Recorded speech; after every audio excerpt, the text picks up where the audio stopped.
Ilang mga reforma sa burokrasya ng bansa nais na isulong ni Presumptive President Rodrigo Duterte. Mula sa Davao City, may report si Nel Maribohok live. Yes, Nel.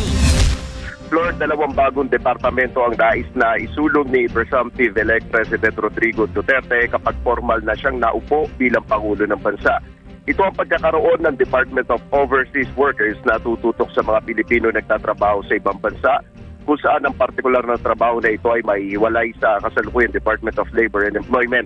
At ang pagkakaroon ng Department of Fisheries and Aquatic Resources na tutok naman sa sektor ng pangingisda, na dati namang isang maliit na ahensya lamang na nasa ilalim ng Department of Agriculture.